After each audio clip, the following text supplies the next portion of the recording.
আল্লাহ বললেন, ইব্রাহিম রে, খুশি হব 700 আর 100 কোরবানি দিলে না, কোরবানির মতো একটা দিবি ইব্রাহিম।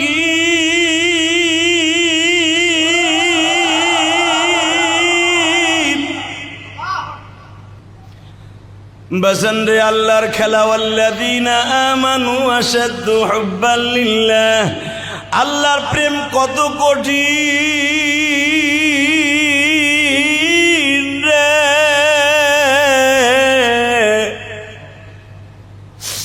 তিনবার আসছে, একবারও কোলে লয় নাই। এইবার না বলা সত্য যাইয়া ইসমাইল রে কোলে লইছে। টান দিয়া 2 গালে চুমা দিয়া কয়, ইসমাইল রে, আর 2-3 বার আসছি বাবা, তোরে কোলে লই নাই, কষ্ট পাইছর বাবা। আসলে বাপ বেটার এই প্রেমের খেলা মালিক ছাড়া কেউ জানে না রে।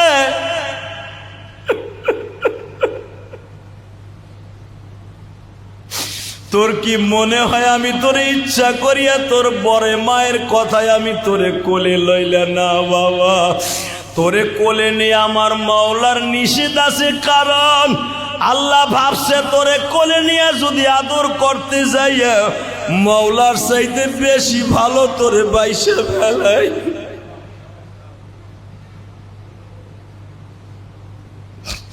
ইসমাইল বলে, আব্বাই কথা মাও বলছে, তুমি আল্লাহর অর্ডার ছাড়া কোনো কাজ করো না। বাবার গলাটা জড়াই ধরে কান্দে আর বলে, আব্বা, আজকে কি তুমি আমার মায়ের ঘরে ঘুমাইবা?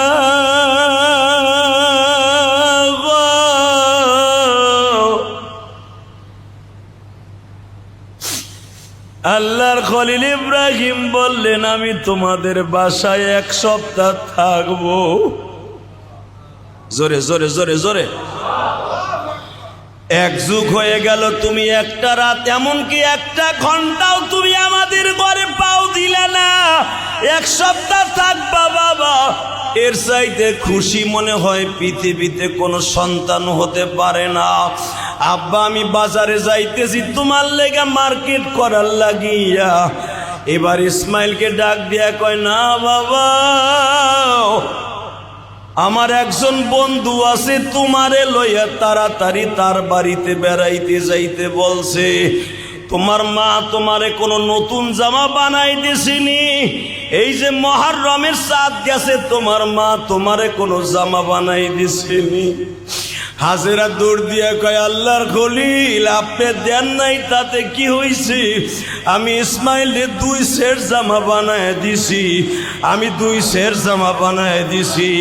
আমি 2 সেট জামা বানায় দিছি। যদি কোনোদিন ইসমাইলের বাবা আইসা কয়, ইসমাইল রে সাজায়া দাও রে, আব্বা হাতখানা ছাড়ো বাবা, আমি উটের থেকে ওয়াদা দিলাম, ইয়া আবাতি ফাআল মা তুমার সাতাজিদুনি ইনশাআল্লাহু মিনাস সাবিরিন। ইয়া আবাতি ফাআল মা তুমার। বাবা, তুমি ভাবছো আমি দৌড়ে আমার কাছে 1.5 কিলোমিটার রাস্তা চলে যাব না বাবা। ইয়া আবাতি ফাআল, ও আব্বা, তোমার কাজ তুমি করো, রবের কাজ রবে করছে। আব্বা, তোমার কাজ তাড়াতাড়ি আমারে জবাই দিয়ে দাও। ইন্নি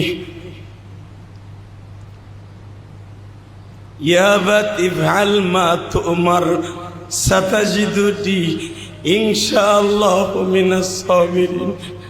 আমারে তুমি সবরকারীর মধ্যে পাইবা আব্বা। তুমি চিন্তা করো না, আমি দৌড় দিব না আব্বা। 13 বছর পর্যন্ত আব্বা কইয়া কাউরে ডাকি নাই, মনে কোনো দুঃখ নাই। 1 ঘন্টা তো আব্বা কইয়া ডাকছি, মনের দুঃখ সব মিটা গেছে। আর বলতে হবে না। যদি তোমার রব তোমারে জবাই দিতে বলে আমারে, আব্বা আমার চাইতে দামি আর কে আছে? আমার এই জবাই দিয়া রক্ত যদি আল্লাহ বের করতে বলে, দেরি কইরো না, ইনশাআল্লাহু মিনাস সাবিরিন, আমার ধৈর্যশীল ব্যক্তির মধ্যে পাইবা।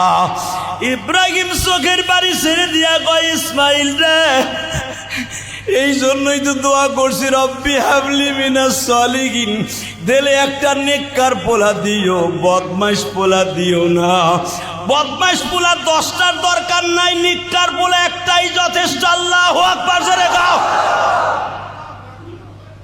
পাইছি পাইছি, নাম এ উঠ, থাকে নে, হাঁটাই লয়ে যাবো, হাঁটাই লয়ে যাবো।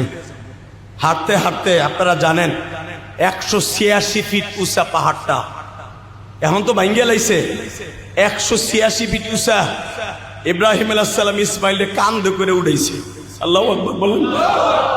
কারণ তখনও তার বিশ্বাস, যদি ইসমাইল দৌড় দিয়ে যায়গা, আমি আমার রবরে খুশি করতে পারব না। ঠিক যেখানে মিনারার মতো যেখানে শোয়া জবাই দিয়েছিল, সেই জায়গাটা এখনো পড়ে আছে। মুসলমানের পোলা, মিনার মাঠে এখনো পড়ে আছে ওই জায়গাটা। হাজিরা দেখে আর কান্দে। আমি আমার জীবনে 21 বার এই জায়গাটা দেখছি। আল্লাহু আকবার বলতে পারলে না?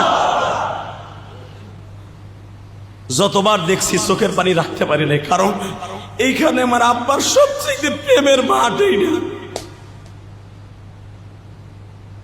ইসমাইল, আমি ভাবছিলাম তুই দৌড় দিবি, দৌড় দেস নাই। আয় আব্বা, আমার শোয়াবার আগে আমার 3টা কথা। কয়টা? জোরে কর, আরো জোরে, আরো জোরে। এই মুসলমানের পোলা, জোরে বলতে পারো না? কয়টা? জোরে খাও। আব্বাই আগের থেকে কয়, যদি আল্লাহ বিরোধী হয় মানবো না, তোরে জবাই দিয়া বিরোধী হয় মানবো না। বল এখন কি করবি? আব্বা এটার একটাও আমি কমু না আব্বা। 1 নম্বরে আমার এই জামাটা খুলে লাইও। কে? আমার এই জামাটা আমার মা 1 সপ্তাহ আগে বানাই দিছে। এই জামাটা আমার মারে দিয়ে বইল, তোমার ইসমাইল রে আল্লাহ জবাই দিতে কইছিল, তাই জবাই দিছি। এই জামাটা আমার মা বুকের মধ্যে নিয়ে সারা জীবন কাটায় দিব। 2 নম্বর, আমার হাত পা গুলা বাইন্ধা লিও যেন লাত্তি লুত্তি তোমার গায়ে না লাগে। 3 নম্বরে, আমি মরার পরে আমার লাশটা তুমি এইখানে রেখে যাইও, আমার মার কাছে নিয়ে যাও না। কে? আমার লাশ যদি দেখে বাবা, আমার মায় বাঁচব না। পৃথিবীর কোন মা তার সন্তানের জবাই দিয়া লাশ দেখে সহ্য করতে পারে না গো বাবা।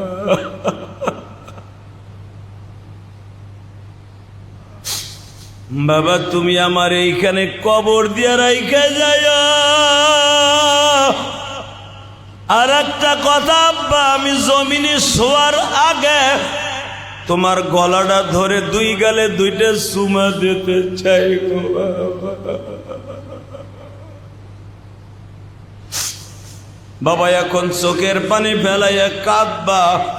আমার নবী যখন জিব্রাইলের কাছ থেকে এই ঘটনা শুনতাছে, নবীও কান্দে। এই ইসমাইল রে, তুমি তোমার বাবার গলা ধরে চুমা দাও। আমি তোমার ঔরাসে জন্ম নিয়েছি, কোনদিন আমার বাবারে চুমা দিতে পারি নাই গো। আমি কোনদিন আমার বাবারে চুমা দিতে পারি নাই রে ইসমাইল।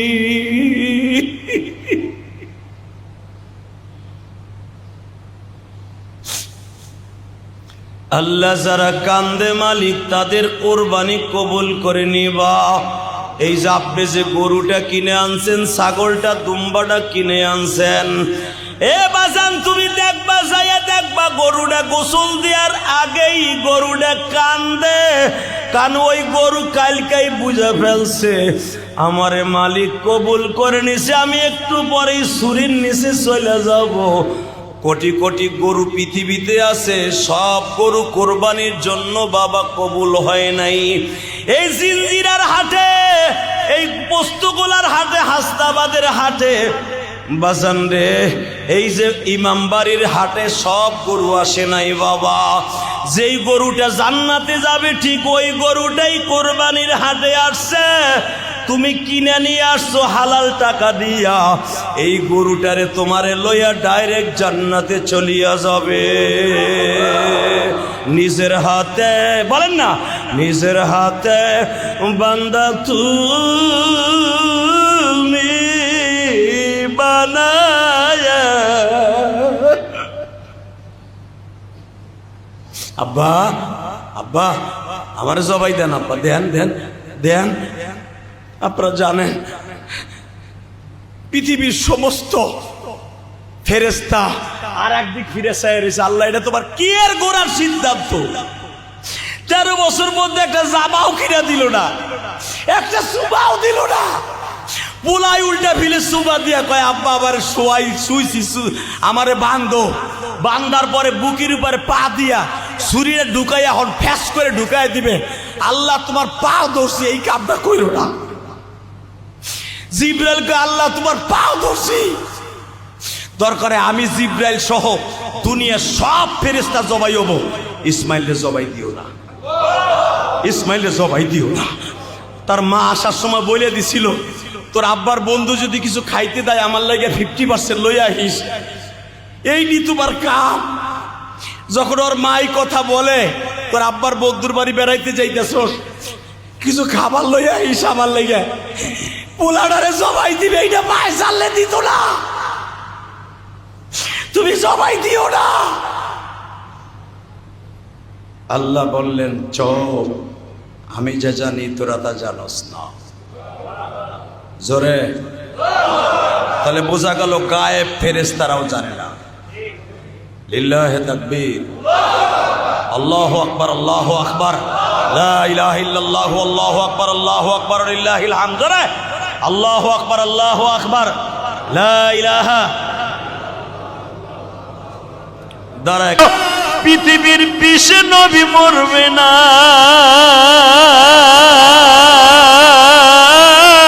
কারণ নবীর সাথে আছে ওমা আরসালনাকা ইল্লা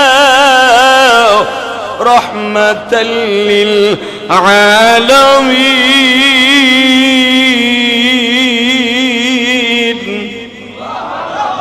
আমার নবী 20-এরও রহমত, নবী আমার উটেরও রহমত। ওই যে বল্লম দিয়া যে আঘাত করতেছে, তরবারি দিয়ে আঘাত করতেছে, ওই তরবারিরও আঘাত রহমত বাবা।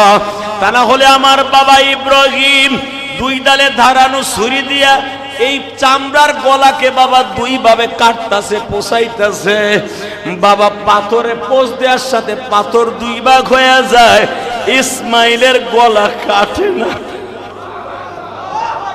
তাহলে বুঝিয়া লও ছুরির কোনো ক্ষমতা নাই, ছুরিরে কে ক্ষমতা দিছে? আমার মালিক যদি সূর্যরে বলে দেয় সূর্যরে বাংলাদেশের মানুষের কষ্ট হইতেছে, তাড়াতাড়ি করে মেঘমালা দিয়া ঠান্ডা করে দেয় বাবা। এই যে এত গরম 5 মিনিটের ভিতরে ঠান্ডা হয়ে যায় রে বাবা। সূর্যরে ঠান্ডা করতে 5 মিনিট লাগে, কথা কন না কেন? 1 মিনিট লাগে বাবা। এত প্রখর রৌদ্র, আল্লাহ খালি একবার বলছে কষ্ট হইতেছে, একটা সূর্যের পর্দা ঠান্ডা, একটা মেঘমালা সূর্যের উপরে পর্দা লাগাই দিছে, 5 মিনিটের ভিতরে পুরো দুনিয়া ঠান্ডা। নবী যে বলছেন জাবালে উহুদ ইউহিব্বু ইউহিব্বুনি আহাব্বু আহাব্বানি, আমি ওরে ভালোবাসি, ও আমারে ভালোবাসে। বাজানরা আমি দেখবো নবীর আশেক কয়জন। পাহাড় যদি নবীর আশেক হইতে পারে, এই পৃথিবীতে কয়েকজন নবীর আশেক ছিল, মানুষ ছাড়া কয়েকজন আশেক ছিল বাবা। আগামী জুমায় আপনাদের সামনে বর্ণনা করব। মানুষ ছাড়া কয়েকজন আশেক ছিল বাবা, তারা নবীদের সাথে আমাদের সাথে এক কাতারে জান্নাতে যাবে। আর জোরে কোন, কিয়ামতের আগে কয়েকটা পাহাড় স্বর্ণ হয়ে যাবে। উহুদ পাহাড়টা লম্বা হলো 14 কিলোমিটার বাবা, আর চওড়া হলো বাবা 11 কিলোমিটার। এই 14 কিলোমিটারের 11 কিলোমিটার পাহাড়টা কিয়ামতের আগে স্বর্ণ হয়ে যাবে। ও বাজান ভালো করে বুঝো কেন স্বর্ণ হয়ে যাবে। সৌদি পৃথিবীর ভিতরে সবচাইতে বেশি বড় লোক হয়ে যাবে। ও বাজান কিয়ামতের 40 বছর আগে সৌদির মতো পৃথিবীতে কোনো বড় লোক দেশ থাকবে না। এ কলিজার ভাইরা রে, উহুদ পাহাড়টা স্বর্ণ হয়ে যাবে। 14 কিলোমিটার একটা পাহাড় যদি স্বর্ণ হয়ে যায়, পৃথিবীর 24 গ্যারেটের একটা স্বর্ণ যদি পাহাড় হয়ে যায় বাবা, ওই স্বর্ণ বেচলে বোঝেন কত হাজার হাজার বিলিয়ন কোটি টাকা হবে ওই দেশে। স্বর্ণ দিয়া বাড়িঘর বানায় ফেলবে। মদিনার সব বাড়িঘর যদি স্বর্ণ দিয়া বানায় বাবা, তবু উহুদ পাহাড়ের স্বর্ণ শেষ হবে না। কারণ উহুদ পাহাড় যত ভাঙ্গে তত বলে। মারহাবা বলেন। নবীর আদেশ আছে, আমার উহুদ পাহাড় যত ভাঙবে তত বলবে। কিয়ামত পর্যন্ত উহুদ পাহাড় ভেঙে কেউ শেষ করতে পারবে না। ইবনে কুমায়া যখন নবীর মুখের উপর আঘাত করে বাবা, আমি জানি আশেকে রাসূলের অন্তরের মধ্যে এখন আঘাত লেগে গেল। যখনই আঘাত করছে নবীর নিচের 2টা দাঁত ভেঙে গেছে। নবী আমার মুখটা এইভাবে চেপে ধরে বলে, আমি তো তোরে চিনতে পারছি, তুই আমারে আঘাত করলি।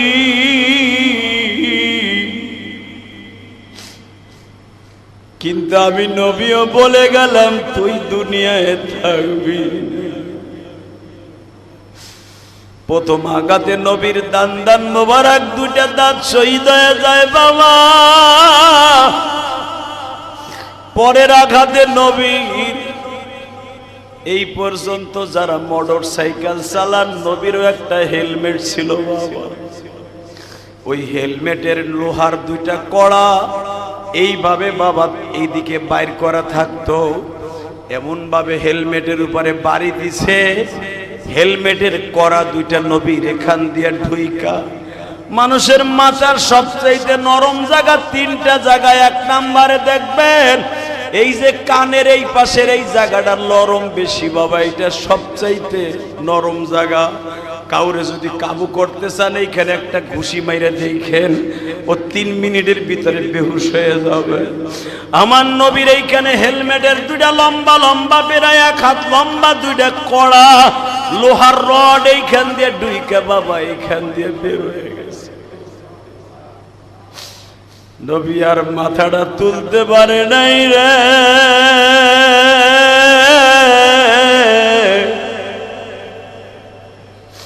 তুমি শুনলে আশ্চর্য হয়ে যাবা যে ইবনে কুমায়া নবীর মারছে, এর বাড়ি কিন্তু আর্জেন্টিনা পড়ে গেছে বাবা। এই বেঈমান নবীর এত জোরে আঘাত করলো, নবী শুধু ঘাটটা কাট করে বেহুশ হয়ে গর্তের মধ্যে পড়ে গেলেন। গড়াগড়ি খায়া বেঈমান লাফ দিয়া গর্তের মধ্যে নেমেছে। আবারও নবীর আঘাত করবে। পিছনের থেকে নবীর এক সাহাবী বেঈমানের কোমরটা ধরে এইভাবে শুইয়া পড়ছে। শুইয়া পড়ে ওর বুকের উপরে উঠা, নিজের হাতে তরবারি ছিল না বাবা, বড় একটা পাথর দিয়ে আমার মাথাটা 2 ভাগ করে ফেলাইছে। ইবনে কুমায়ারে দুনিয়ার থেকে খতম করে দিয়া ওর হাতের থেকে সেই বিষাক্ত বল্লম টাইনা নিয়া বেঈমানদের বিষাক্ত বল্লম দিয়ে বাবা আঘাত করে শেষ করে দিল। এই বল্লম দিয়ে বেঈমানদের সাথে যুদ্ধ চালিয়ে এই সাহাবীও শহীদ হয়ে যায় গো বাবা। নবী যখন শহীদ দেখতেছে, আমারে বাঁচাইতে যাইয়া ও শহীদ হয়ে যায়। নবী যাইবার সময় বলে, আকাশ রে তুই যাওয়ার আগে তোর মাথাটা আমি নবীর গানের উপরে একটু রাইখা যা, আমি তোরে একটু জান্নাতের আদর করে দেয়, একটু পরেই তো জান্নাতের হুরেরা তোরে আদর করবে। আল্লাহু আকবার জোরে বলো। বদরের যুদ্ধের থেকে আসার পরে তুমি ফাতেমারে বিবাহ করছো, তোমার বাইসা থাকার দরকার আছে। নবীর দাঁত দুইটা ভেঙে দেখো, রক্তে লাল হয়ে গেছে, মাথার রক্তে নবীর পুরা পাঞ্জামি লাল হয়ে গেছে। অন্তত আমার এই সৌভাগ্যবান কাজটা করতে দাও। বাবা আপনারা জানেন নবীর সাহাবী একটা টান দিয়ে যখন দাঁত লাগাইয়া টান দিছি, দাঁতটা ভাঙছে, সাথে সাথে কড়াটাও উঠছে। প্রথমটা উঠাইতে যাইয়া সামনের দুইটা ভাঙছে, এখন দ্বিতীয়টা উঠাবে কোন জায়গার দাঁত দিয়া বাবা? মারি দিয়ে এইবার কান উঠ দিছে, মারির দাঁত দুইটা ওই রডের সাথে লাইগা মারির দুইটা ভাঙছে। সাহাবী মুখটারে চাইবা ধরে গর্তের থেকে সরে যেয়ে কয়, আলী রে, নবীরে লইয়া উহুদ পাহাড়ে উঠা যাও। যখনই আমার নবীরে কোলে করে আলী ঘাড়ের মধ্যে করে উহুদ পাহাড়ের দিকে উঠতাছে, হাজির আপনারা দেখছেন এখনো পর্যন্ত পাহাড়টা ফাটা। আহারে, নবীর নিয়ে যখন হযরত আলী আবি আক্কাস, হযরতে মিকদাদ সহ আরো বড় বড় সাহাবীরা যারা, আবু বকর, উসমান, আলী সহ 14 জন সাহাবী নবী ঘাড়ে করে পাহাড়ে টাইনা উঠাইছে।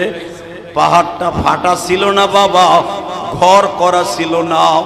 নবীর ওইখানে উঠানের সাথে সাথে ঘরের মতো হয়ে গেছে। দুইজন মানুষ বসতে পারে এমন একটা জায়গা করে দিল, পাহাড় নিজে ফাইটা। প্রায় 40 ফুট উপরের থেকে পাহাড়টা ফাটছে বাবা,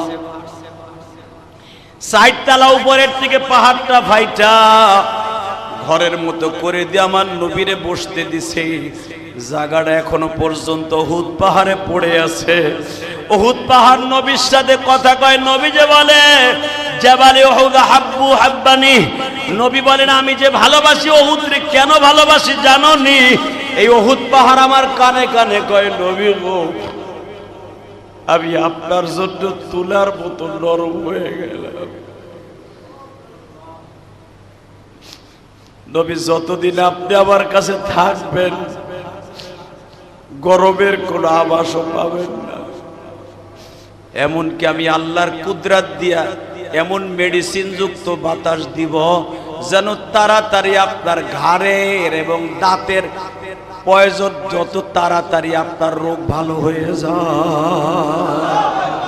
এমন মেডিসিন যুক্ত হাওয়া আপনার দিব, তাড়াতাড়ি আপনার ঘাও শুকায় যাবে। আল্লাহু আকবার। নবী যে এমনি এমনি বলছে, কিয়ামতের মাটি উহুদ পাহাড় জাহান্নামে যাবে না, জান্নাতে যাবে।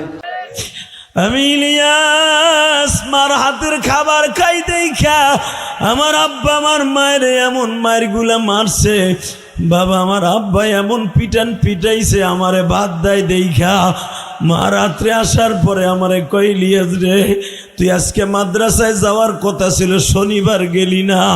দেখ তোর আব্বা আমারে কি মারা মারছে। যুবক, তুই এখন আমার সাথে সুর মিলাইয়া কানবি। এরকম তোমার জিন্দিগিতে আসছে বা আসবে। যখন আমার মায়ের আব্বায় মারছে আমার জন্য, মনের মধ্যে অনেক কষ্ট পাইছি। মা, আমার জন্য তুই মায়ের খাইছো মা। আমার মা কি বলে শুনছো?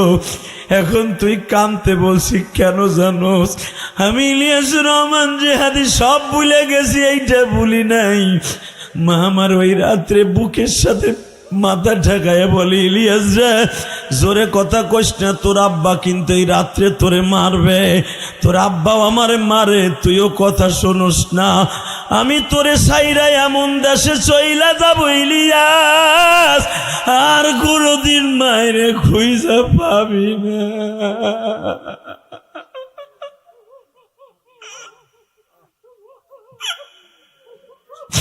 আল্লাহ দেখো আমার ভাই কেমনে চিল্লায় আর গান দেয়।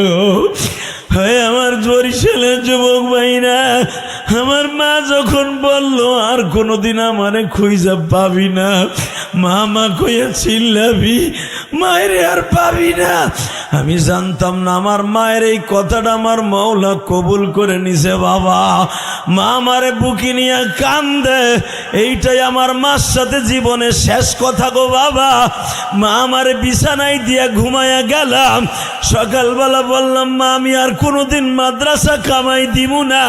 মা আমারে পিঠটা খুলে দেখাইলো, দেখ তোর বাবা আমারে কি মায়ের গুলা মারছে।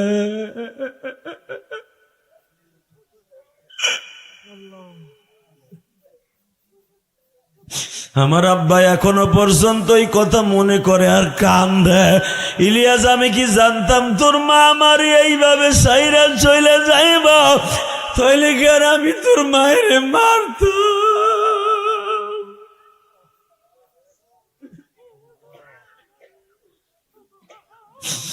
আরে আমার মতো কার অন্তরে মায়ের আগুন জ্বলা উঠছে রে মা, মা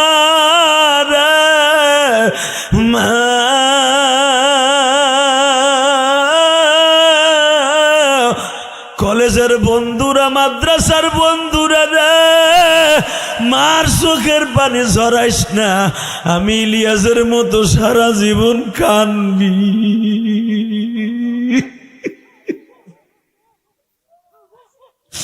আমার মা আমার সকালবেলা বলল, আমি মার খাইছি যা খাইছি, তুই কিন্তু এই যে মাদ্রাসায় যাচ্ছস আর কোনোদিন বেডিং লইয়া বাসায় আসবি না। আমিও মার হাতে চুমা দিয়া বইলে আসছিলাম, যুবক রে মা, আমি কোনোদিন আর মাদ্রাসা তুই আমু না মা।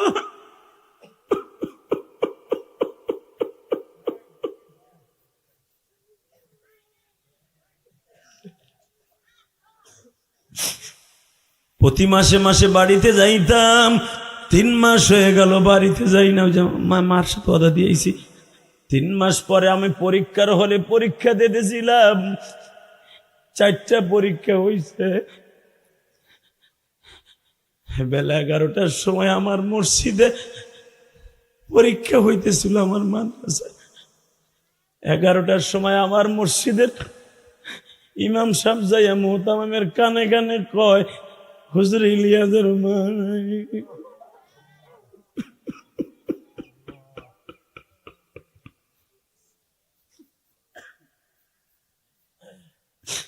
ওই যে 3 মাস আগে মায়েরে কান্দায় আইছি, ইলিয়াস এখন 38 বছর কান্দে, এখনো জানি না মা কবরে কেমন আছে।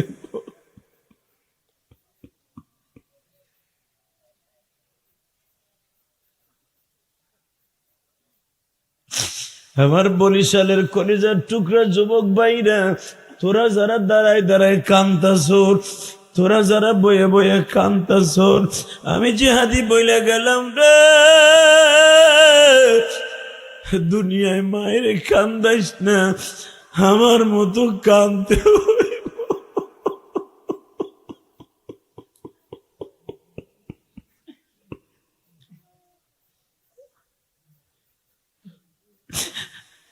ও তোরা কই পাবি মোল্লার রতন, আমার মায়ের এই মতন রে নাই দরদি। অন্ধকার কবরের মাঝে না জানি কি আযাব হচ্ছে, মা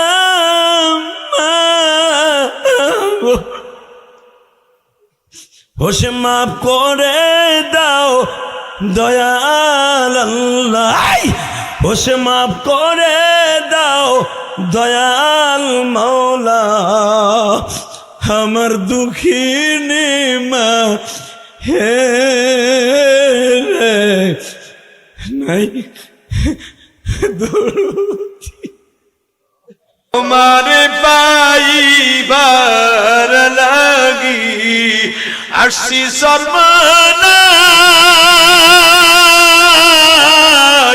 কোথায় গেলে পাবো আমি দেখা দিবা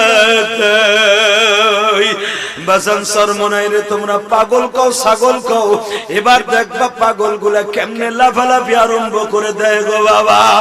জাহান্নামের বয়ান যখন শুরু হয়ে যায়, আল্লাহর কুতুব যখন বলে জাহান্নামে থাবা মারবে, ওই পাগল থাবা থাবি শুরু করে দেয়। ওই পাগলদের ধরে কেউ রাখতে পারে না গো বাবা। এদেরকে তোমরা চিনো না, এদের সাথে মাওলার এমন যোগাযোগ গো বাবা। এই পাগল তখন বুঝাইতে চায় মালিক রে, কোথায় গেলে তোমারে পাই, একটা বার কি দেখা দিবা।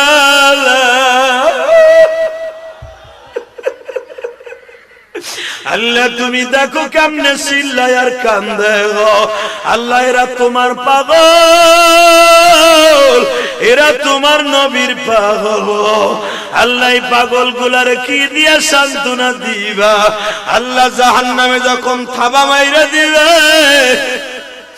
এই পাগল গুলার কে দইরা রাখবে? বাজারে চারজনে কান্দে লইয়া রওনা দিবে। এই পাগল গুলার ধৈর্য রাখার মতো কেউ নাই রে মালিক। এই যে দেখো তোমার পাগল গুলি কেমনে চিল্লায় আল্লাহ ভাই। আল্লাহর নবীর সামনে কিছু সাহাবী ছিল, জাহান্নামের বয়ান শুরু হইলেই এরা পাগল হয়ে যাইত গো বাবা। বিলাল যখন লাফাইতে আরম্ভ করে দিত, আবার নবী বলে সাহাবীরা রে বিলাল ধরিস না।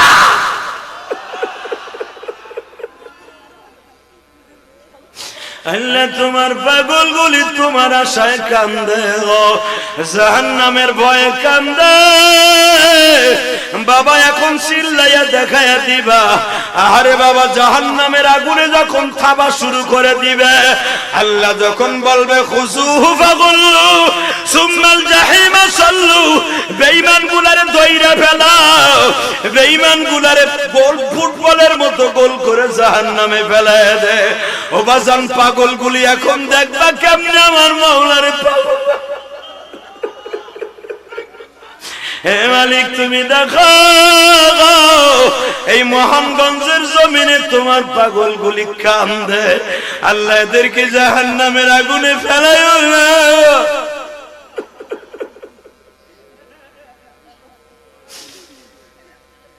আল্লাহ এদেরকে মাফ করে দাও না আল্লাহ, আল্লাহ দাও না, এদেরকে মাফ করে দাও না আল্লাহ। তুমি দেখো আজকে জানুয়ারির 10 তারিখ, আল্লাহ জানুয়ারির 10 তারিখ আজকে 12টার সময় কাঁদে আল্লাহ। জানুয়ারির 10 তারিখ তুমি দেখো নেত্রকোনা মোহনগঞ্জে কি করে। আজকে 10ই জানুয়ারি পাগল গুলা কেমনে কান্দে গো। এদের কার জানো মা নাই, কার জানো বাবা নাই। বাজান জাহান্নামের আগুন যখন কবরে দাউ দাউ করে আরম্ভ শুরু হয়ে যাবে, এই পাগল গুলা যে কেমনে লাফালাফি আরম্ভ করবে বাবা। আল্লাহর পাগল যারা এই দুনিয়ায় থাকবে, কবরের মধ্যে তাদের কোনো টেনশন নাই রে বাবা। তুমি একটু দেখায় দাও আমার মাওলাকে মালিক, জাহান্নামের আগুন কেমনে সহ্য করব। আরে দুনিয়ায় একটু আগুন লাগিয়ে গেলে একটা সেকেন্ড দাঁড়ায় থাকতে পারি না।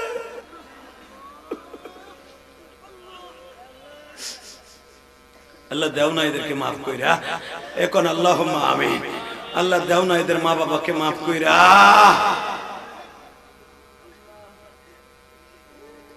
যুবক এবার আমার দিকে তাকা, চোখের পানি বহুত পড়ছে, এবার নবীর লেগে কান্দবি। রাত যখন 10টা বাজে, একটা উঠো আর ঘুমায় না। আবু বকর যে বলে উম্মে মাবা, আপনারা তো আমাদের কোনো খাওন দাওন দিবেন না, আমাদের যা আছে তাই খাবো। কিন্তু একটা কথা বলি, আপনাদের কোনো বকরি আছে? আমরা দুধ দহন করে নিজেরা খাইতাম। বলে আমার বকরি যেগুলো আছে একটাও বিয়াই নাই, দুধ নাই। বলে যে আপনার বারান্দায় তাজা তুজ একটা টাকরাই একটা বকরি দেখা যায়, এটা কি দুধ হয় না? এটা তো বন্ধা, এটা তো দুধ হয় নাকি? আবু বকর বলে এই বকরির থেকে আমরা দুধ বের করে খাবো। আমার নবীর 3000 মুজিজার মধ্যে এটা উল্লেখযোগ্য মুজিজা। উম্মে মাবাদ বলে তুমি কি পাগল মেয়ে, এই জন্যই তো মুসলমানদের মাথায় বুদ্ধি কম। এটা বন্দা জীবনে বাচ্চা হইব না, দুধ দেব কইতে বলে আপনি চাইছে দেখেন ছাগলের রশিটা ছেড়ে নিয়ে নবীর কাছে গেছে। আমার নবী খালি ডাইন হাতটা দিয়ে বিসমিল্লাহ বলে বানে এই মিনিটে দুটো ডলা দিছে। 7 থেকে 8 মিনিটের ভিতরে দুধের ওয়ালান একবারে মাটির সাথে ঝুলতাছে। বাজান 7 থেকে 8 কেজি দুধ বাইর করছে আবু বকর। আবার নবী খাইছে, নবীর গোলাম খাইছে, আবু বকর খাইছে, যে রাহাবার সেও খাইছে, রাস্তা দেখাই যে নিতাছে মদিনায় সে খাইছে। খাইয়া অবশিষ্ট দুধগুলো আবার পাঠায় দিছে। উম্মে মা বাচ্চা এর হইছে কি এ কারা, এ কারা, এ কারা, এ কারা, এ কারা, এ কারা। আমার আর বুঝতে বাকি নাই কোন লোকরা আমি উটের খাবারের কাছে রাখছি। আহেন আপনি আমার ঘরে, আহেন আমার ঘরে, আহেন আমার ঘরে আসা। দুনিয়া উল্টে গেল, আমি আপনাকে বারান্দা রাখবো না, আপনি ঘরে আসেন। বাজানরে ঘরে শুইতে দিল। সকালবেলা আমার বিশ্ব নবী উম্মে মাবাদকে কাছ থেকে বিদায় নিয়ে রওনা দিয়ে যখন দিছে গো বাবা, ও বাবা নবী চলিয়া গেছে। আবি মাবাদ বাড়িতে আসছে। উম্মে মাবাদ রে বাড়ির মধ্যে এত সুগ্রাণ কেন? উম্মে মাবাদ বলে কিসের গ্রানের কথা বলবো, কোন দিক দিয়ে শুরু করব? নবী মুহাম্মদ নামে একজন নবী আসছিল, তার বরকতে পুরা বাড়ি বরকতপূর্ণ। আমি তারে চিনতে পারি নাই গো।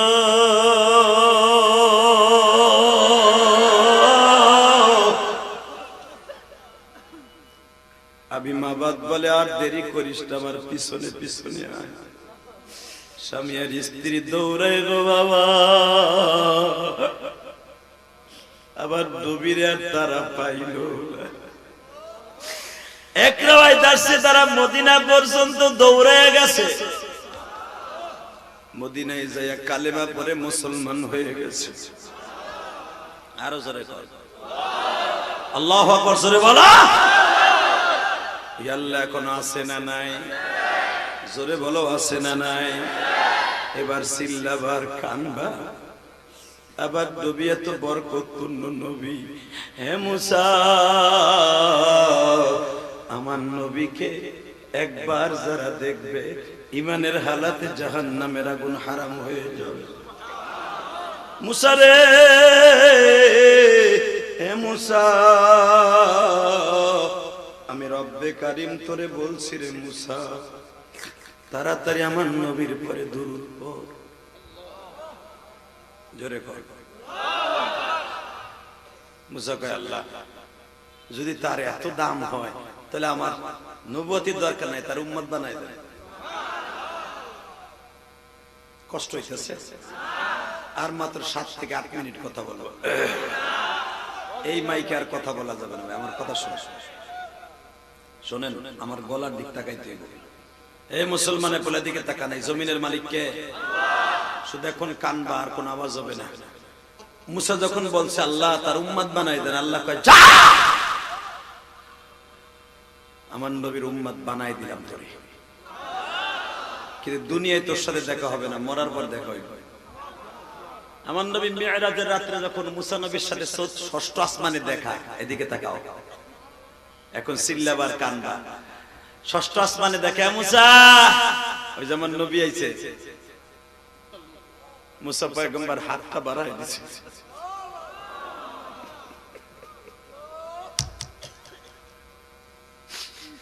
নবী গো 3000 বছর পরে আপনার সাথে আমার দেখা। এই 3000 বছরই নবী অপেক্ষায় ছিলাম, কবে আপনার সাথে আমার দেখা হইব। আমার নবী মুসার বুকের মধ্যে নিয়ে দোয়া করে আর বলে, মুসা আমি দোয়া করিয়ে যাই। আমার আল্লাহ ডেকে ডেকে বলে, মুসা রে মুসা, আমার নবীর একবার জিজ্ঞেস কর, আমার নবীর এই ঠোঁটের মধ্যে কিসের দাগ? হে আশিকে রাসূল, এবার প্রমাণ হয়ে যাবে। তোমাকে সভাপতি কান দেয়, কারণ সে বুঝে আমার নবীর কষ্ট। মুসা জিজ্ঞেস কর আমার নবীর এই কপালে কিসের দাগ? মুসা সবে মাত্র জিজ্ঞেস করলেন নবীজি আপনার এই ঠোঁটের মধ্যে কিসের দাগ, কেন কাটার দাগ? মুসা রে, আল্লাহর বাড়িতে বেড়াইতে আসার 1 মাস আগে আমি তায়েফের মাঠে গেছিলাম রে মুসা। তায়েফের একটা ছেলে আমার ঘুষি দিয়ে ঠোঁটটা ভাসাই দিয়েছে রে মুসা।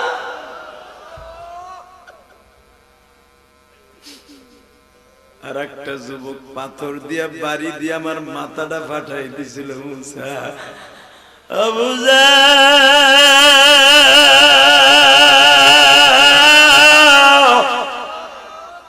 মুসা মুসা খালি কপালটা ঠোঁটটা দেখলে আর কিছু দেখবি না? আশিকে রাসূল গুলো এখন শিক্ষার মেরে লাভ দিবি। মুসা আর দেখবি না? আর কি দেখাবেন? নবী আমার জামাটা পিছনের দিকে উঠাই দিয়ে বলে মুসা রে দেখ আমার পিঠের মধ্যে কত পাথরের আঘাত রে মুসা। তাইবের ছেলেগুলো আমারে কত আঘাত দিয়েছে আমার পিঠের মধ্যে, দেখ মুসা।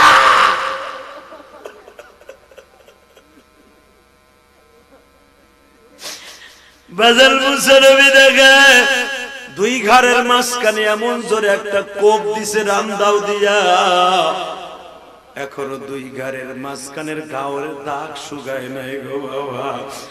আমার নবী বলে বুঝা রে বুঝা, আমি আজকে আল্লাহর বাড়িতে বেড়াইতে আসার সময় আমার মা ফাতেমা আমার ওই জায়গাটা যখন নেকড়া দিয়ে ডলা দিয়ে পরিষ্কার করতেছিল মুসা, আমি লাফ দিয়ে উঠতেছিলাম ব্যথার যন্ত্রণায়, তখন আমার ফাতেমা আর আমারে নেকড়া দিয়ে ডলা দেয় নাই, ওই জায়গাটায় জিহ্বা লাগায় দিয়ে তারপরে পরিষ্কার করছে। আমি ফাতেমার জিজ্ঞাসা করছিলাম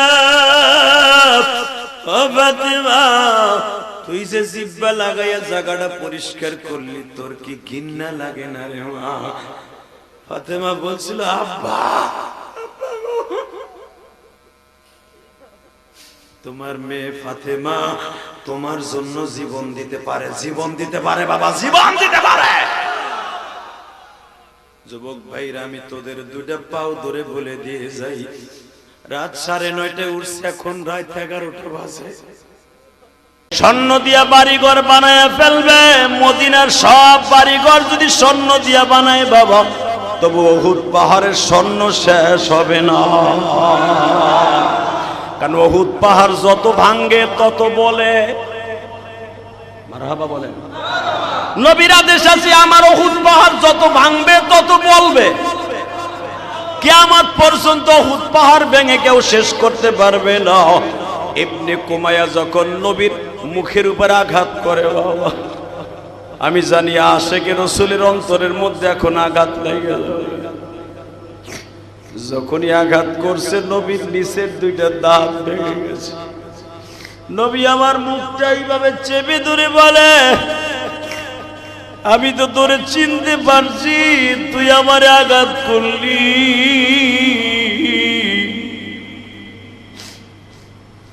কিন্তু আমি নবীও বলে গেলাম তুই দুনিয়ায় থাকবি।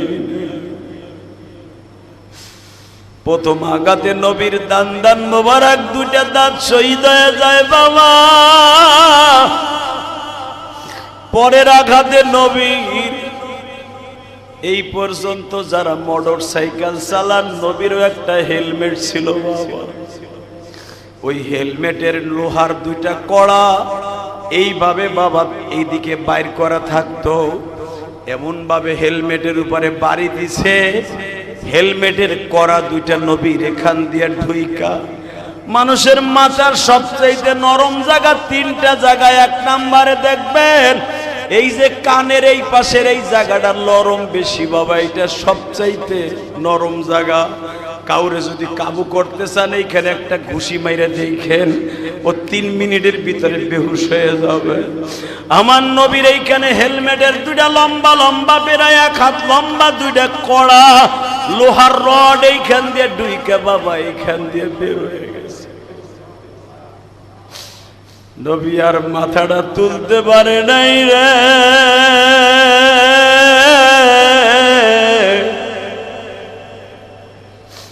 তুমি শুনলে আশ্চর্য হয়ে যাবা যে ইবনে কুমাইয়া নবীর মারছে, এর বাড়ি কিন্তু আর্জেন্টিনা পড়ে গেছে বাবা।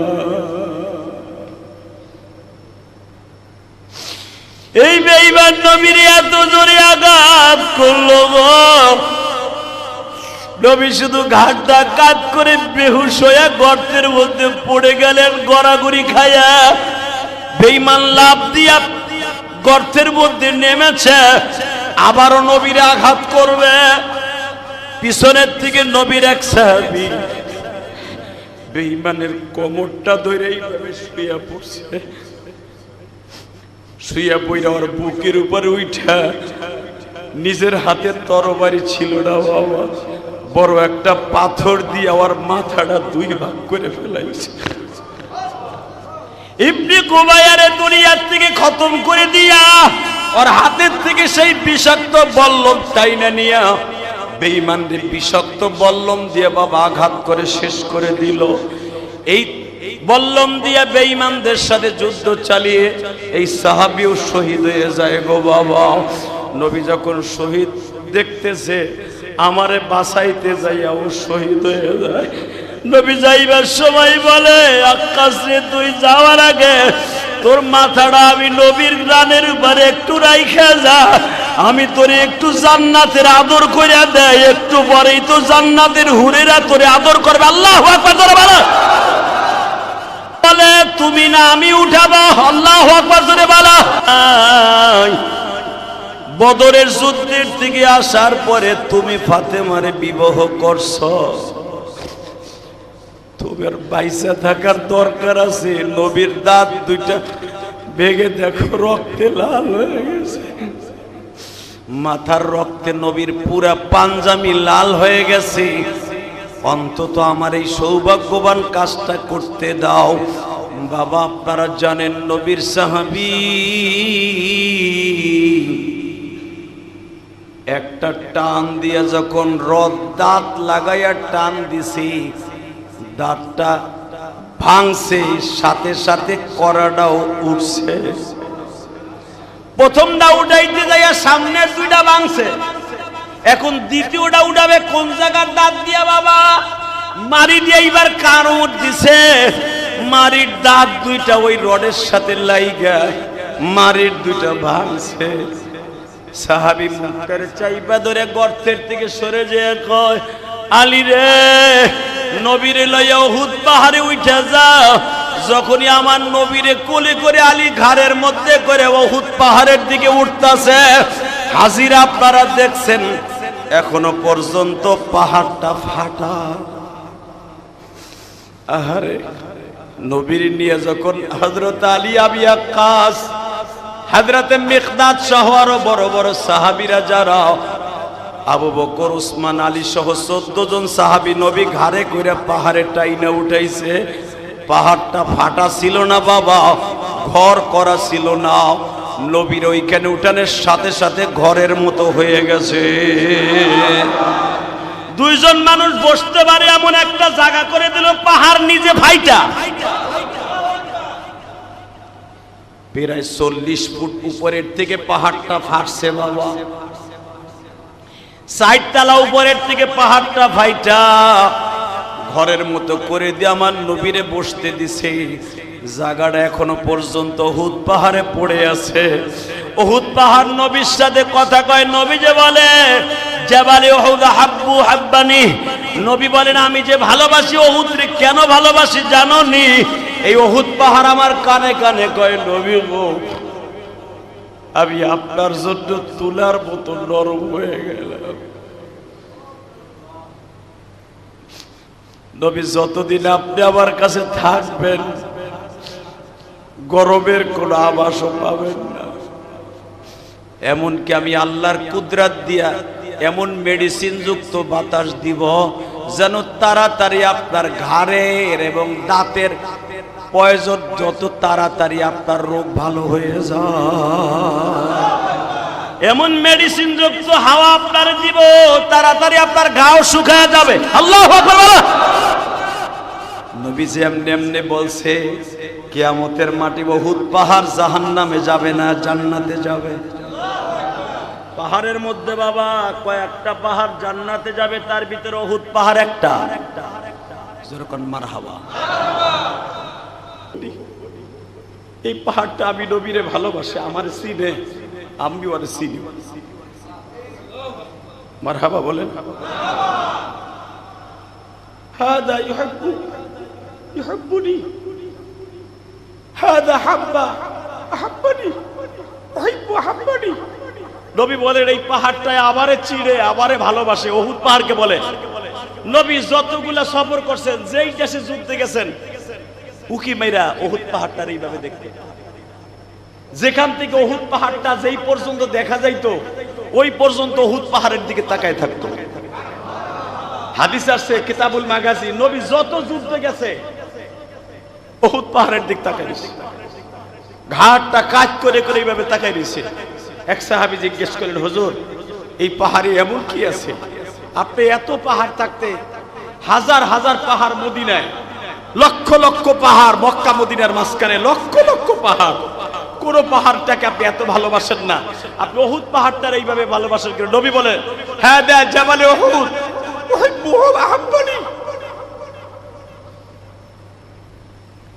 এই পাহাড়টারে আমি ভালোবাসি, ও আমারে ভালোবাসে।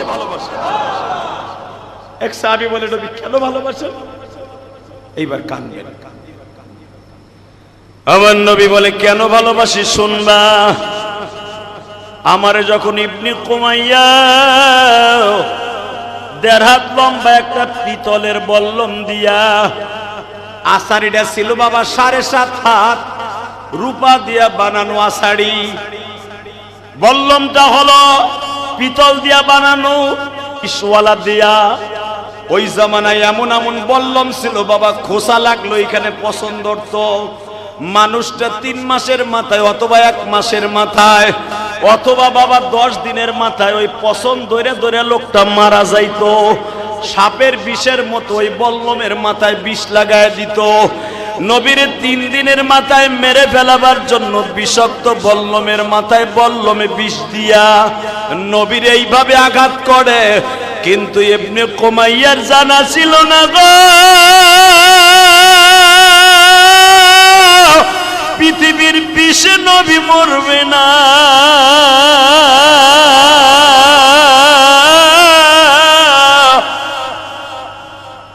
কারণ নবীর সাথে আছে ওমা আরসালনাকা ইল্লা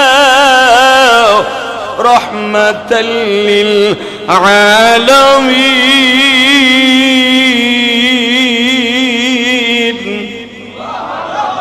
আমার নবী বিষেরও রহমত, নবী আমার উটেরও রহমত। ওই যে বল্লম দিয়া যে আঘাত করতেছে, তরবারি দিয়ে আঘাত করতেছে, ওই তরবারিরও আঘাত রহমত বাবা। তা না হলে আমার বাবা ইব্রাহিম 2 ডালে ধারানো ছুরি দিয়া এই চামড়ার গলাকে বাবা 2 ভাবে কাটতেছে, পোষাইতেছে বাবা। পাথরে পোষ দেওয়ার সাথে পাথর 2 ভাগ হয়ে যায়, ইসমাইলের গলা কাটে না।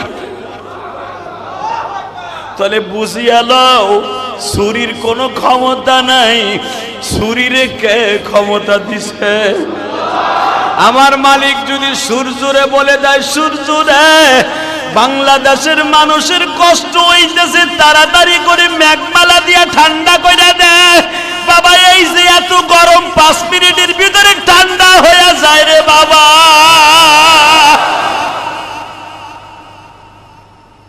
সূর্যরে ঠান্ডা করতে 5 মিনিট লাগে, কথা কন না কেন? 1 মিনিট লাগে বাবা। এত প্রখর রৌদ্র, আল্লাহ খালি একবার বলছে কষ্ট হইতেছে। একটা সূর্যের পর্দা ঠান্ডা, একটা মেঘমালা সূর্যের উপরে পর্দা লাগাই দিছে, 5 মিনিটের ভিতরে পুরো দুনিয়া ঠান্ডা। কেরানীগঞ্জ ঠান্ডা, গোপালগঞ্জ ঠান্ডা। যেই জায়গায় বেশি ঠান্ডা দরকার, একটা ঠান্ডা মেঘমালা সূর্যের মুখে পর্দা লাগাই দেয় আল্লাহ। মারহাবা বললেন না? কে দেয়? শরীরেও কয়ে দিছে পোষাবে, কাটবি না। বললম রে কয়ে দিছে আল্লাহ, ইবনি কুমায় আঘাত করবি, ওই বিষ যেন নবীর গায়ে না যায়। আমি দেখবো নবীর আশেক কয়জন আছেন, মদিনায় যাইতে কে কে চান। চোখের পানি ফেলাইয়া মদিনায় যাওয়ার আশা লয়ে আমি হাত উঁচা করতে কই নাই, কানতে কইছি। মদিনায় হাত উঁচা করে যাওয়ান যাবে না, চোখ দিয়ে পানি ফেলাইয়া যাওয়ান যাইব। মারহাবা কন। নবী যে বলছেন জাবালে উহুদ ইউহিব্বু ইউহিব্বুনি আহাব্বু আহাব্বানি, আমি ওরে ভালোবাসি, ও আমারে ভালোবাসে। কেন ভালোবাসে দেন? ইবনে কুমাইয়া এত বড় 3.5 হাত লম্বা আর 3.5 হাত বল্লমের আষাঢ়ি, এইটা দিয়ে ধরা কোপ দিছে নবী। এমন জোরে কোপ দিছে নবী, মাথাটা সরানোর সাথে সাথে চট করে নবীর নিচের 2টা দাঁত ভেঙে গেছে। পৃথিবীতে যার দাঁত ভাঙছে, যেই মানুষটা সূর্যের দিকে তাকাইলে সেকেন্ডের ভিতরে সূর্যের অস্তিত্ব হারায় ফেলে। যেই নবী ঘাম মুছা দিলে যেই জায়গায় ফেলায় ঘামটা, ওই জায়গার ওর মাটি না ওঠা পর্যন্ত মিসকম্বার ঘেরান আসে। যেই নবী একটা গেঞ্জি খুলে রাখলে ওই গেঞ্জিটা ধোয়ার আগ পর্যন্ত যত মাস ওই ঘরের মধ্যে থাকবে, ওই ঘরের ভিতরে মিসকম্বার ঘেরান আসবে। যেই মানুষটা একটা গিলাসে পানিতে মুখ দিলে 2টা ঠোঁট গিলাসের মাথায় লাগছে, পানি তো তুমিও খাই আমিও খাই। একটা বিড়িখোর বোতলে পানি খাইতে গাইয়া আর একজনে খাইতে দিলে কয় বেটা তুই খাইছ না, এর ভিতর পায়খানা ডাইলে থুয়ে দিছে। কথা কন না কেন? বিড়িখোরের একটা নিঃশ্বাস ওই বোতলে ঢুকছে, আর একজন বিড়ি খায় না, ওই লোকটা বিড়ি খাওয়া লোকের মুখের তা খাইতে পারে না। আর আমার নবী এমন একজন মানুষ, একটা গিলাসে পানি খাইয়া কেমন রাখছে, এই গিলাসটা 3 মাস পর্যন্ত মিসকম্বার ঘেরান আসতো। কি মনে করলেন এই মানুষটারে? সেই মানুষটার মুখের উপর আঘাত করছে। বাজানরা আমি দেখবো নবীর আশেক কয়জন। পাহাড় যদি নবীর আশেক হইতে পারে, এই পৃথিবীতে কয়েকজন নবীর আশেক ছিল। মানুষ ছাড়া কয়েকজন আশেক ছিল বাবা। আগামী জুমায় আপনাদের সামনে বর্ণনা করব। মানুষ ছাড়া কয়েকজন আশেক ছিল বাবা, তারা নবীদের সাথে আমাদের সাথে এক কাতারে জান্নাতে যাবে। আর জোরে কন। কিয়ামতের আগে কয়েকটা পাহাড় স্বর্ণ হয়ে যাবে। উহুদ পাহাড়টা লম্বা হলো 14 কিলোমিটার বাবা, আর চওড়া হলো বাবা 11 কিলোমিটার। এই 14 কিলোমিটারের 11 কিলোমিটার পাহাড়টা কিয়ামতের আগে স্বর্ণ হয়ে যাবে। ও বাজান ভালো করে বুঝো কেন স্বর্ণ হয়ে যাবে। সৌদি পৃথিবীর ভিতরে সবচাইতে বেশি বড় লোক হয়ে যাবে। ও বাজান কিয়ামতের 40 বছর আগে সৌদির মতো পৃথিবীতে কোনো বড় লোক দেশ থাকবে না। এ কলিজার ভাইয়া রে, উহুদ পাহাড়টা স্বর্ণ হয়ে যাবে। 14 কিলোমিটার একটা পাহাড় যদি স্বর্ণ হয়ে যায়, পৃথিবীর 24 গ্যারেটের একটা স্বর্ণ যদি পাহাড় হয়ে যায় বাবা, ওই স্বর্ণ বেচলে বোঝেন কত হাজার হাজার বিলিয়ন কোটি টাকা হবে ওই দেশে। মা আমার ওই রাত্রে বুকের সাথে মাথা ঠেকায় বলে, ইলিয়াস রে জোরে কথা কইস না, তোর আব্বা কিন্তু এই রাত্রে তোরে মারবে। তোর আব্বাও আমারে মারে, তুইও কথা শোনস না। আমি তোরে সাইরা এমন দেশে চইলা যাবো ইলিয়াস, আর কোনদিন মায়েরে খুঁজা পাবি না।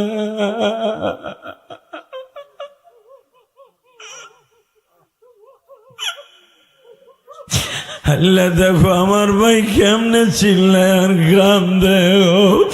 হয় আমার বরিশালের যুবক ভাইরা, আমার মা যখন বললো আর কোনোদিন আমারে খুঁজা পাবি না, মা মা কইয়া চিল্লাবি, মায়ের আর পাবি না।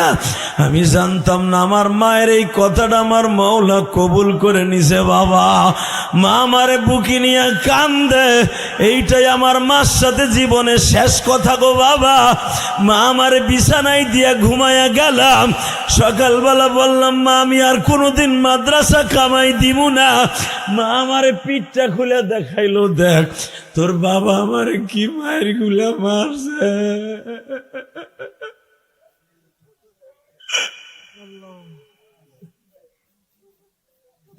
আমার আব্বা এখনো পর্যন্ত এই কথা মনে করে আর কান্দে। ইলিয়াস, আমি কি জানতাম তোর মা আমার এইভাবে সাইরা চলে যাইব, তাইলে কি আর আমি তোর মায়ের মারত?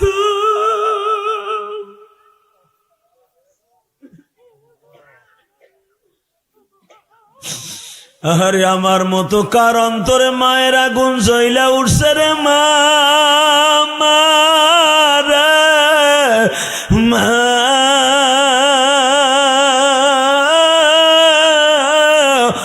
কলেজের বন্ধুরা, মাদ্রাসার বন্ধুরা রে, মার চোখের পানি ঝরাইস না, আমি ইলিয়াসের মতো সারা জীবন কান্দি।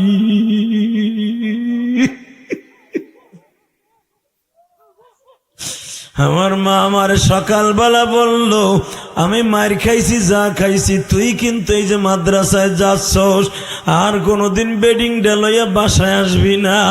আমিও মার হাতে চুমা দিয়া বইলে আসছিলাম, যুবক রে মা, আমি কোনোদিন আর মাদ্রাসা তুই আমু না মা।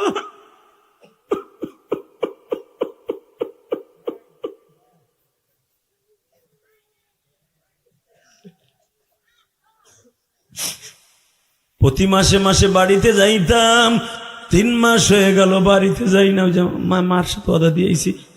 3 মাস পরে আমি পরীক্ষার হলে পরীক্ষা দিতেছিলাম, 4টা পরীক্ষা হয়েছে। বেলা 11টার সময় আমার মসজিদে পরীক্ষা হইতেছিল, আমার মাদ্রাসায় 11টার সময় আমার মসজিদের ইমাম সাহেব যাইয়া মুহতামিমের কানে কানে কয়, হুজুর ইলিয়াসের মা নাই।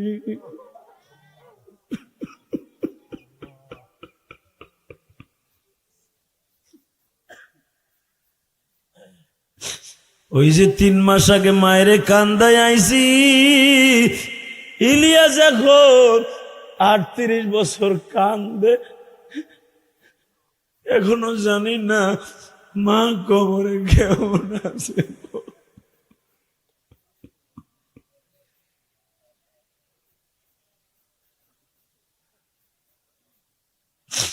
আমার বরিশালের কলিজার টুকরা যুবক ভাইরা, তোরা যারা দাঁড়ায় দাঁড়ায় কান্তাছোর, তোরা যারা বয়ে বয়ে কান্তাছোর, আমি জিহাদি বইলে গেলাম রে,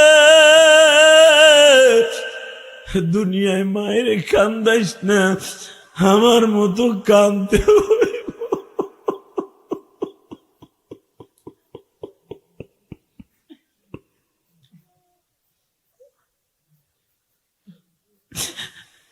ও তোরা কই পাবি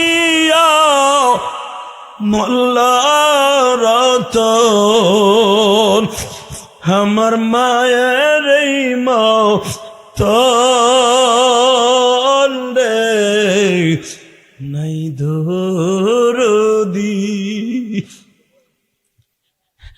অন্ধকার কবরের মাঝে না জানি কি আযাব হচ্ছে, মা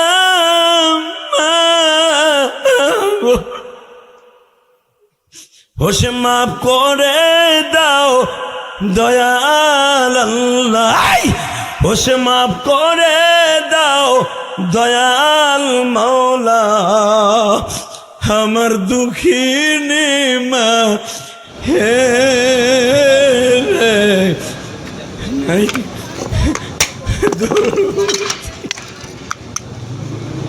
কত আশা করে মাওলা উঠাইছি, মাফ কইরা দাও ওগো মোদের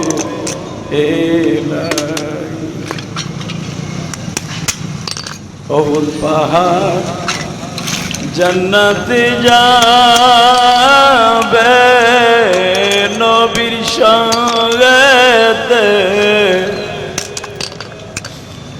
আমরা মানুষ চেয়ে দেখি আল্লাহ যারা আজকের জুমার মসজিদে বইয়া চোখের পানি ফেলায় ফেলায় কাঁদছে, এই চোখের পানি মানুষকে দেখাবার জন্য নয় রে,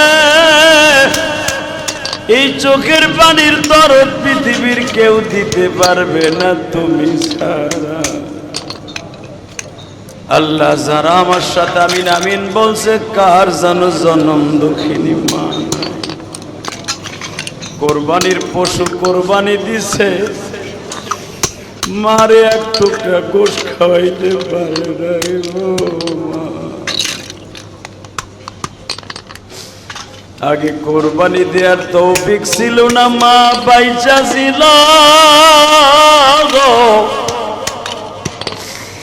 বাবা বাইচা ছিল, কোরবানি দেওয়ার তৌফিক ছিল না। আজকে লক্ষ লক্ষ টাকা খরচ করে কোরবানি দেয় জনম দুঃখ মিয়া বাবা, জনম দুঃখিনী মা বাইচা নাই যাদের, আল্লাহ কবরটা জান্নাতের বাগান বানায় দিও। আল্লাহ জিলহজ মাস চলতেছে, লক্ষ লক্ষ হাজিরা তোমার ঘরে আজকে জুমার নামাজ পড়বে। আল্লাহ যারা হাত তুলে বলছে মক্কা মদিনায় সফরে যাবে, ওই নিয়ত করে যারা 100, 200, 500, 1000 টাকা দান করবে, তাদেরকে একবার হলো মক্কা মদিনায় যাওয়ার তৌফিক দিয়ে দিবা। আল্লাহ এদের সকলকে তুমি কবুল করে নিবা, এদের জানে মালে বরকত দিয়ে দিবা, ব্যবসা বাণিজ্যে বরকত দিয়ে দিবা, হালাল রিজিকের ব্যবস্থা করে দিবা। আল্লাহ এদের সন্তানগুলোকে তুমি নেককার বানায় দেবা। আল্লাহ এদের সবাইকে তুমি মাফ করে দিবা। আল্লাহ আল্লাহ তোমার কাছে একটা দরখাস্ত দেই, যারা মক্কা মদিনায় আছে তাদের হজগুলো কবুল করো, যারা যাইতে চায় তাদেরকে যাওয়ার তৌফিক দান করো। আল্লাহ এই মসজিদের সমস্ত মুসল্লিদেরকে কবুল করে নাও, এদের সকলের জানে মালে বরকত দিয়ে দাও, এদের সন্তানগুলোকে কবুল করে নাও। আল্লাহ লুৎফর রহমান ভাই একজন আলেমকে ভালোবেসে যা চাই তাই দেয়, তুমিও সে যা চাবে তুমি কিন্তু তারে তাই দিয়ে দিবা, সে যা চাবে তুমি তাই দিয়ে দিবা, সে যা চাবে তাই দিয়ে দিবা। আল্লাহ মেহেরবানি করে আমাদের দোয়া কবুল ও মঞ্জুর করে নাও। আরো যারা দান করেছে প্রত্যেকের দান কবুল করো। নেপাল হসপিটালে তোমার যেই বান্দা এখনো আছে, আল্লাহ তাকে সুস্থ বানায় দাও। আরো যারা দোয়া চেয়েছে প্রত্যেকের সন্তানকে, প্রত্যেকের বাবা মাকে মাফ করে দাও। যারা অসুস্থ আছে সুস্থ বানায় দাও। বাসা বাড়িতে অনেক মা বোন অসুস্থ, মেহেরবানি করে সুস্থ বানায় দাও। আল্লাহ অনেকের ব্যবসা বাণিজ্য খারাপ, বরকত দিয়ে দাও, হালাল রিজিকের ব্যবস্থা করে দাও। আল্লাহ অনেকের সন্তান ছেলে মেয়ে নিয়ে অশান্তিতে আছে, সমস্ত অশান্তিকে দূর করে দাও। আল্লাহ আমাদের দোয়া কবুল ও মঞ্জুর করে নাও। সাল্লাল্লাহু তাআলা আলা খায়রি খালকিহি মুহাম্মদ ওয়া নূরি আরশি সাইয়্যিদিনা বিরহমাতিহি।